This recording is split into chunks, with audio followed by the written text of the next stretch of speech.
What is the importance or uses of cash flow statement? Again, just give it a read. Facilitates in ascertaining cash flow from operating, investing and financing activities. काफी बार सुन चुके हैं सुबह से. Facilitates planning. It facilitates planning. कह रहे कैसे? Cash flow statement gives information about sources and applications of cash and cash equivalents for a specified period. It helps in planning investments and assessing the financial requirements of the enterprise. आपको cash flow statement दिखेगा कि business से मेरा आ कितना रहा है पैसा. मेरे बैंक में 50 करोड़ है तो जरूरी नहीं है कि वो मैंने बिजनेस से ही कमाए हो. क्या पता मैंने प्रॉपर्टी बेची थी 100 करोड़ की और 50 करोड़ तो मैं खर्च भी कर चुका हूं. कह रहे नहीं, तो इसलिए पता चलना जरूरी है कि बिजनेस से आ कितने रहे हैं पैसे. एक्सपेंशन प्लान करना चाहता हूं तो पता होना कि वो वाइज डिसीजन होगी कि नहीं होगी. कहीं पता चले इन्वेस्टिंग एक्टिविटीज से रेंटल इनकम मेरी ज्यादा थी, बिजनेस इनकम कम थी. कह रहे फिर तो आपको 2-4 प्रॉपर्टी में और इन्वेस्ट करना चाहिए कि अगर वो आपका स्ट्रॉन्ग पॉइंट है, वो आपको ज्यादा बेनिफिट दे रहा है. तो facilitates planning. It helps in assessing liquidity and solvency. Solvency is the ability of the enterprise to meet its liabilities on time. Solvency. Insolvent, not in a position to repay debts. Cash flow statements, they help in assessing the liquidity. पैसा है कि नहीं है, net increase दिख रहा है, balance कितना है. तो ये इतना इंपॉर्टेंट ऑब्जेक्टिव नहीं हुआ क्योंकि सोनली कैश फ्लो स्टेटमेंट ये ऑब्जेक्टिव फुलफिल नहीं कर रही. ये ऑब्जेक्टिव तो बैलेंस शीट से भी हो सकता है, रेशियो से भी हो सकता है. तो कैश फ्लो स्टेटमेंट सोनली कौन से ऑब्जेक्टिव्स आपके फुलफिल कर रही है? First, segregation into operating, investing and financing. तो जो हमने सोर्सेज एंड एप्लीकेशंस पढ़े. Efficient cash management. Cash flow statement gives information relating to surplus or deficit of cash. An enterprise therefore can decide about short-term investments of the surplus and can arrange the short-term credit in case of deficit. जितने मर्जी अच्छे business हो, अगर cash management नहीं आती survive नहीं कर सकते. आप जितने मर्जी अच्छे इन्वेस्टर हो, चाहे क्रिप्टो के चाहे स्टॉक मार्केट के, अगर कैश मैनेजमेंट नहीं आती तो आप सब जीरो करके ही बाहर निकलोगे. तो कैश मैनेजमेंट तो जहां पैसा इन्वॉल्व है वहां बहुत बड़ा रोल प्ले करती है सर्वाइवल के लिए. Comparative study. A comparison of actual cash flows with the budgeted cash flows. आपने क्या एंटिसिपेट किया था, इस साल कितना पैसा आएगा बिजनेस से, कहां से आपको पैसा रेज करने की जरूरत पड़ सकती है. Comparing the budgeted with the actual. It shows the extent to which cash and cash equivalents were generated and applied as per the plan. Planned होता है कि ठीक है मेरे को बिजनेस करना है, मेरे को एक ब्रांच खोलनी है, वहां पे मेरे को 5 करोड़ की जरूरत है, तो बिजनेस से इस साल मेरा 1 करोड़ आ जाएगा. 4 करोड़ का शॉर्टफॉल है. कह रहा अच्छा 2 करोड़ की हम एक प्रॉपर्टी बेच देंगे. कह रहा अभी भी 2 करोड़ का शॉर्टफॉल है. कह रहा कोई नहीं 2 करोड़ का हम बैंक लोन ले लेंगे. तो प्लानिंग ऐसे की जाती है. ऐसा कोई नेगेटिव बात नहीं होती बैंक से लोन लेना. प्लान करके करेंगे तो पता चलेगा ना कि अच्छा आप रीपे भी कर पाओगे कि नहीं कर पाओगे. आपके बिजनेस से सफिशिएंट फंड्स ही नहीं आ रहे थे, कह रहे फिर नहीं देखना था ना, फिर कोई लॉजिक नहीं था आपको ऐसी इन्वेस्टमेंट्स करने का भी. तो एक कंपैरिजन हो जाता है कि आपने क्या बजट किया था, क्या एंटिसिपेट किया था और एक्चुअली हुआ क्या. Reasons for cash position. Cash flow statement shows the reasons for lower and higher cash balances with the enterprise. Sometimes an enterprise has lower cash balance in spite of higher profits. कह रहे हैं इनके profits, net profit तो इतना अच्छा था, ये cash position इतनी वीक क्यों है? कह रहे हैं उन्होंने इन्वेस्ट कर दिया. कोई भी रीजन हो सकता है उन्होंने कोई अपना लोन रीपे कर दिया. तो आपके फाइनेंशियल पोजीशन और आपकी प्रॉफिटेबिलिटी दो अलग चीजें होती है. Sometimes an enterprise has lower cash balance in spite of higher profits or has higher cash balance in spite of lower profits. So reasons for such situations can be analyzed with the help of cash flow statement. दिखेगा कह रहा profit और cash position दो बहुत अलग चीजें होती है. हो सकता है आपके जेब में बिल्कुल पैसे ना हो, बट हो सकता है कि आपके प्रॉफिट बहुत हाई है, आपने वो पैसे इन्वेस्ट कर रखे. कह रहे हो सकता है आपकी जेब में बहुत पैसा हो लेकिन आप बहुत मेजर डेट में हो. तो कैश पोजीशन एंड प्रॉफिटेबिलिटी दो अलग एस्पेक्ट्स होते हैं. कैश फ्लो स्टेटमेंट दोनों का मिसमैच बताता है कि जो दोनों में गैप आ रहा है उसका रीजन क्या है. मैंने पहले भी बताया था आपको कि अगर लाइफ में कुछ बड़ा करोगे, अगर लाइफ में कुछ बड़ा करोगे फाइनेंस से रिलेटेड, तो आप एनालिसिस कर रहे होगे, बुक कीपिंग नहीं कर रहे होगे। बुक कीपिंग, रिकॉर्डिंग, क्लासिफिकेशन वहां तक होती है, summarising onwards senior accounting part होता है। तो अकाउंटिंग प्रोसेस की बात करो, आइडेंटिफिकेशन, मेजरमेंट, रिकॉर्डिंग, क्लासिफिकेशन, फिर समराइजिंग, समराइजिंग में ट्रायल बैलेंस के बाद प्रिपरेशन ऑफ फाइनेंशियल स्टेटमेंट्स, उसके बाद होता है एनालिसिस एंड इंटरप्रिटेशन।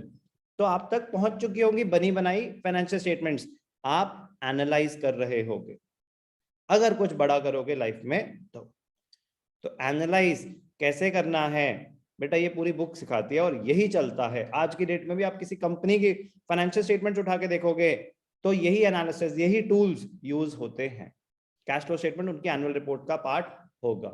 आप इन्वेस्टमेंट बैंकर बनना चाहते हो तो आप यही टूल्स यूज कर रहे होगे एनालिसिस के। आज भी अगर मुझे किसी स्टॉक में इन्वेस्ट करना है तो मैं उनके रेशियोज देखता हूं, उनकी कैश फ्लो पोजीशन देखता हूं।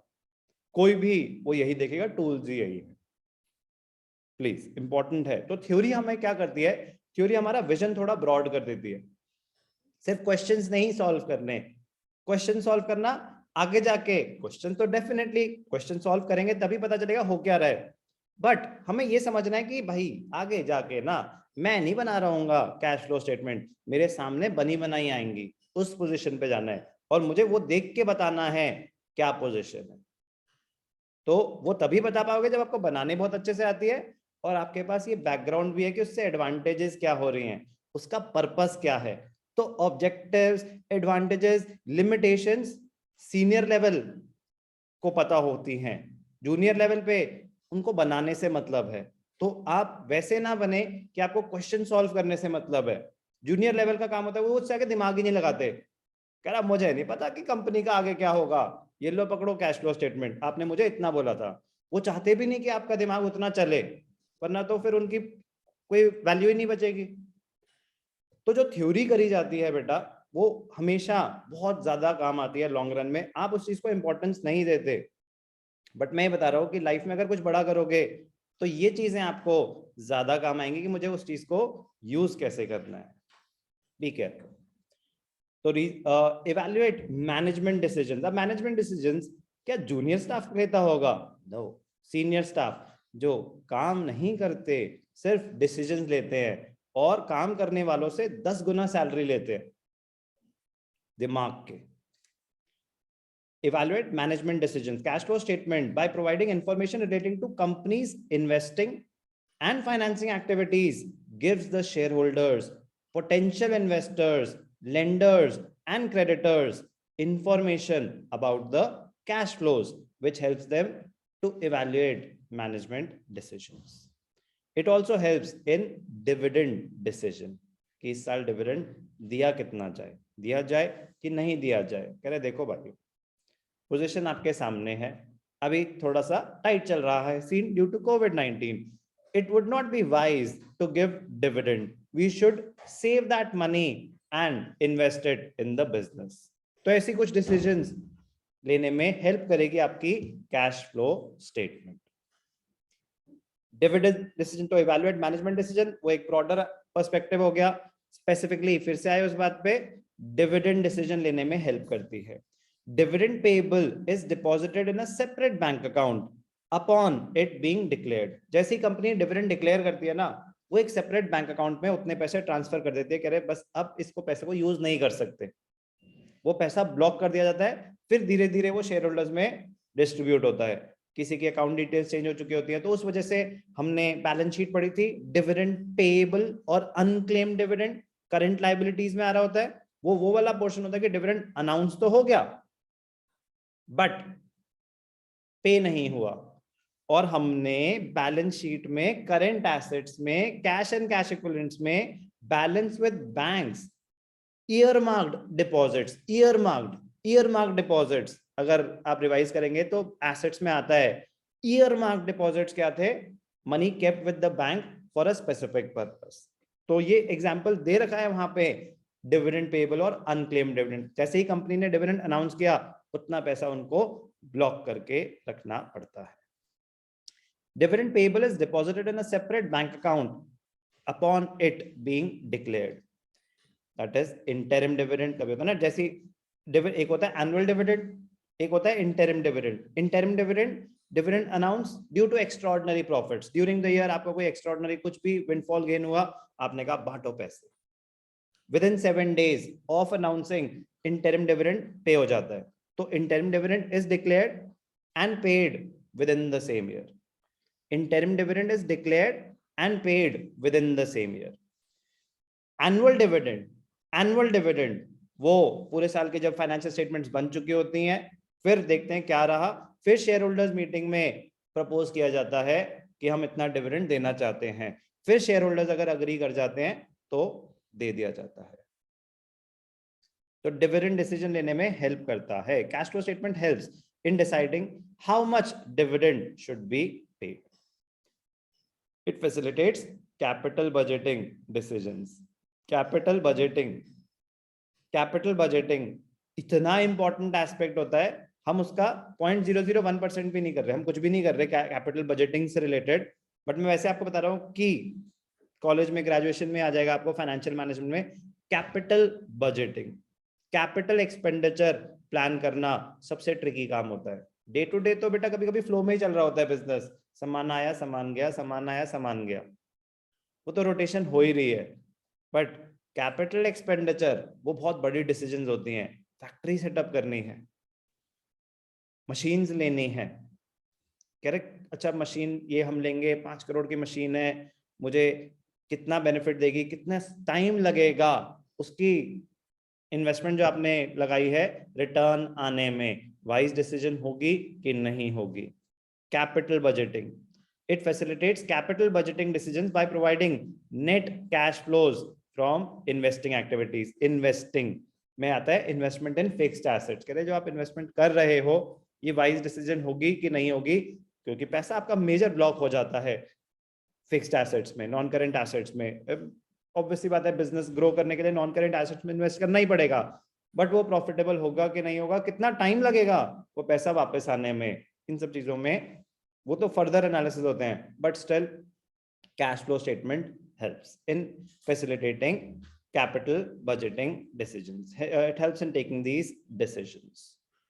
तो इंपॉर्टेंस और uses of cash flow statement, it हमारे पॉइंट ऑफ व्यू से, प्रैक्टिकल पॉइंट ऑफ व्यू से सबसे important use, it facilitates in ascertaining the cash flow from operating, investing, financing. बाकी सारे नॉलेज पॉइंट ऑफ व्यू से exam में तो आ ही सकते हैं थियोरेटिकली, बट मैं फिर भी कह रहा हूं कि प्रैक्टिकली मेरे को इससे कोई लेना देना नहीं. But very very important. Facilitates planning, helps in assessing liquidity and solvency, efficient cash management, comparative study, reasons for cash position, evaluate management decisions, dividend decision, and it helps in taking capital budgeting decisions. I repeat, examination point of view say it may not be a very important question, but knowledge point of view say it is a very, very important question.